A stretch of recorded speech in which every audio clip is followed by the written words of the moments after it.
Now, today I had the honor of interviewing the President of the United States, who's fighting his hardest to secure these borders, and he was down here as well. Take a look.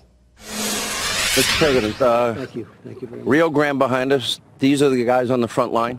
You're giving them encouraging messages. Right behind them is 500 pounds of drugs that they have captured from this river. That's right. They are incredible people. We've just spent some time together, and we had a whole group at a meeting we also had that was just covered on your network and other networks, and it's incredible the job they do, and we really appreciate it. That's right. They have a tremendous amount of drugs that they just captured right behind us, and that's what they do. And if we had a barrier, a steel barrier, a concrete barrier, coal, whatever you want, it wouldn't we wouldn't have the problem. I have some shots that will show in this. People can walk across the river, and it'll take them about, what, a minute and a half, 2 minutes? That's all it would take. And if there is no barrier, all those drugs get in. If these guys can't carry every inch of the 2,000 miles. That's right. They have easy access into the United States. We've built a lot of wall. We've renovated a tremendous amount of wall with money that we've already gotten. And we're continuing that, but now we really just want to get it going and finish it up, and we're going to build the new wall. And it's common sense. It really is. When you think of it, whether you're into the world of law enforcement, like these incredible folks behind us that understand the wall so easily, I mean, it would make their job so much better. And they could also go to other areas, because where you have the wall, you don't need so many people. We would probably pay for that many times in 1 year, if you think about it, just many times. So it's not a money thing, it's a political thing. They look at the 2020 race and they're not feeling too good about it. They'll do whatever they can to win. I have tapes of maybe 20 Democrats. They all use the same phrase, manufactured crisis. Interestingly, their best friends in the media, they're all using the same word, manufactured crisis. So we have drug cartels, we have gangs that we're dealing with, 90% of America's heroin crossing our southern border, and then of course we've had homicides, and we've had sexual assaults, 100,000 violent assaults. What do you say to that talking point the media and the Democrats are using? This is manufactured. Well, you know, I watched last night. I saw on your show last night, actually, where you had anchor after anchor using the exact same word. It's manufactured. Sounds like they're in collusion. A little collusion. That's the real collusion, okay? That's the real collusion. You take a look, because they all use the exact same term. I mean, literally the exact same two words. But they had manufactured. I said, where did they come up with that? It's a manufactured crisis. No, it's a manufactured soundbite, because it was just a soundbite. But virtually every, I call it the fake news. I'm sure you haven't heard, because you're not fake news, actually. You're real news. And there is some of that. No, there is some of that around, fortunately. And these are great people. These are patriotic people that do it correctly. But, when I hear that term, manufactured, and you see every single group using it, it's very sad. We lose 300 Americans a week. 90% of the heroin comes into the country. But in the last 2 weeks, we lost Officer Singh in California. Right. Then Pierce Cochran. I had his parents on the show this week. I saw that. I don't know how you recover after losing a child. Killed by illegal immigrants. I've met and I've interviewed so many angel moms and dads. Yep, me too. Are they going to say that to them, the people that lost their loved ones, their sons, their daughters, their parents? Well, Sean, many of the people that aren't getting their check, they get it. They're going to get it soon. But many of the people, they're with us 100%. They want us to win this battle. These people want us to win. Everybody wants us to win this battle. It's common sense. Death is pouring through. We have crime and death. And it's not just at the border. They get through the border, but then they filter into the country. And you have MS-13 gangs in different places like Los Angeles, and you have gangs all over Long Island, which we're knocking the hell out of. But there should be no reason for us to have to do this. They shouldn't be allowed in. And if we had the barrier, they wouldn't be able to get in. Okay, so the point, everybody that I have met and spoken to, they all say, tell the president if you see him, hold the line. Oh, yeah. Now, you said earlier today that it's likely, that you're very likely going to declare a national emergency. How soon would that happen? No, if we don't make a deal with Congress, most likely I will do that. I would actually say I would. I can't imagine any reason why not, because I'm allowed to do it. The law is 100% on my side. So if we can't make a deal with Congress, then we should be able to make a deal with Congress. If you look, Democrats in Congress, especially the new ones coming in, are starting to say, wait a minute, we can't win this battle with Trump because of the fact that it's just common sense. How can we say that a wall doesn't work? They show on helicopters empty fields of people just running through. And you put a wall, they can't run through. It's very simple. What are the options, though? If you declare a national emergency, the Pentagon also has the funds available that they would be able to help support the building of the wall. If we don't make a deal with Congress, which we should be able to, really just common sense, and there's some compromise needed. And look, they know that the walls work. You know what works? A wheel and a wall. They call it a medieval thing. Well, you know, I'm looking at all these very expensive cars all over here, loaded up with machine guns, and every single one of them has wheels. It's a wheel is an old thing, and a wall is an old thing. There are two things they work. They work.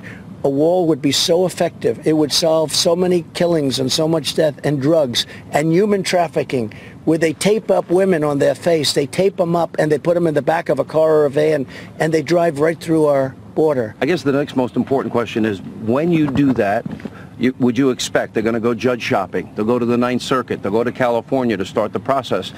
Are your attorneys telling you there's an expedited way, perhaps, to the Supreme Court? They are saying there possibly is, and hopefully we wouldn't even have to go through it. The law is very clear. I mean, we have the absolute right to declare a national emergency, and this is security stuff. This is a national emergency, if you look at what's happening. And you just heard the statement. They came in last week or this week from Pakistan and different people. They got them. You see, Sarah Carter last night had people from Bangladesh. Absolutely. And they come in through the southern border because it's really considered the space and the place where they can get in. And we want to close it up. These people have done the greatest job. It's hard work. And it could be a lot easier. And it would be virtually 100% effective. And Nancy and Chuck know that, but it's politics. It's about the 2020 campaign. It's about running for president. That's what they're doing. They're already doing it. It's a shame. We got to put the country first. When you see the same Democrats, Hillary, Obama, Biden, Schumer, all supporting this, you know, in 2006, 2013. That's right. They're not supporting it now. Is it because you're the president and they don't want you to get a win? Shouldn't the win be about the country being safer, more secure? They know what I'm saying is 100% right. And it's not only us, it's everybody saying it. These people say it, everybody says it. If you don't have a barrier, whether it's a steel barrier or a concrete wall, substantial and strong, you're never going to solve this problem. You're never going to solve it. And I don't need this. Look, I could have done something a lot easier. I could have enjoyed myself. I haven't left the White House because I'm waiting for them to come over in a long time. You know that. I stayed home for Christmas. I stayed at the White House for New Year's and New Year's I think you tweeted Christmas Eve all alone. Where's Chuck and Nancy? My family, I told them, stay in Florida and enjoy yourselves. But the fact is, I want to be in Washington. I mean, I consider it very, very important. Last question. Timeline before you think you have to go the route and declare a national emergency? Well, I think we're going to see what happens over the next few days. They should do it immediately. Look, we're not going anywhere. We're not changing our mind because there's nothing to change your mind about. The wall works. It's not a question like, well, maybe it won't work. It'll work 100%. Now, we're adding onto that equipment to find drugs that are hidden in cars. I mean, there's incredible equipment.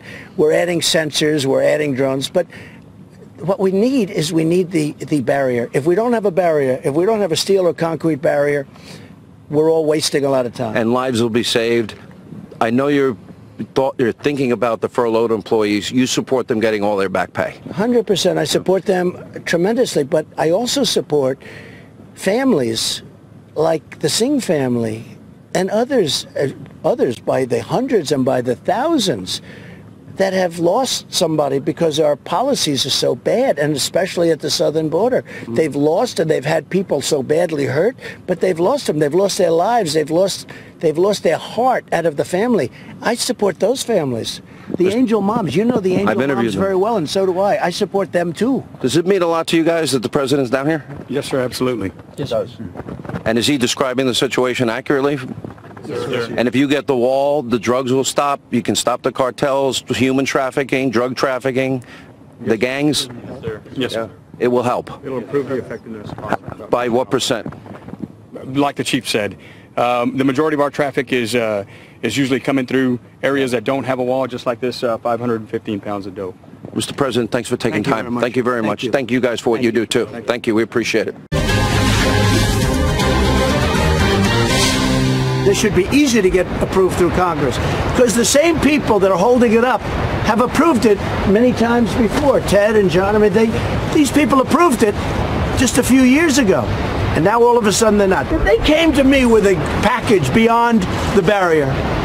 And if it was something that we all agreed with, that the senators agreed with, that everybody liked, it's common sense. Most of this is common sense. I'm all for it. I'm prepared for anything. I'm prepared for it. The lawyers tell me like 100%. That doesn't stop people from suing.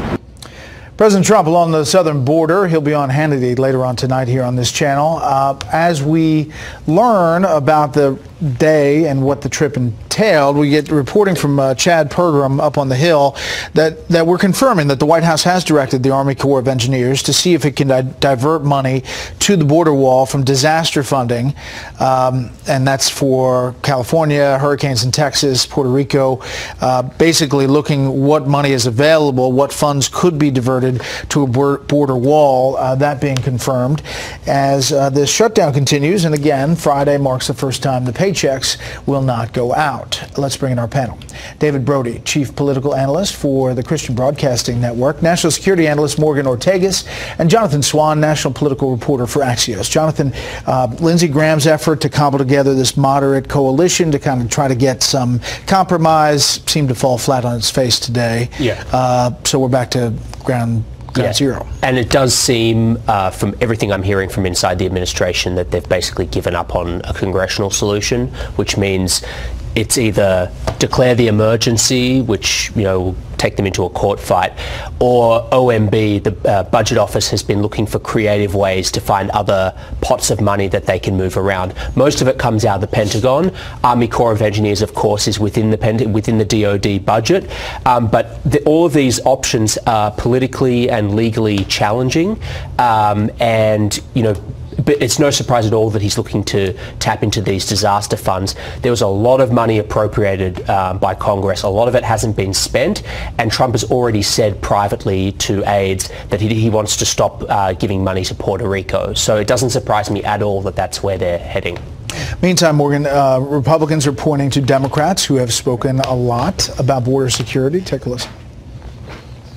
We now have an actual humanitarian crisis on the border. I voted numerous times when I was a senator to spend money to build a barrier. And I voted for the fence related to drugs. A fence will stop 20 kilos of cocaine coming through that fence. I'm deeply opposed to illegal immigration, and I call on the federal government, the president, and the immigration services to stop the inflood of illegal immigrants into this country. If we don't do it this year, if we don't do it early next year, we may not get to do it for a generation.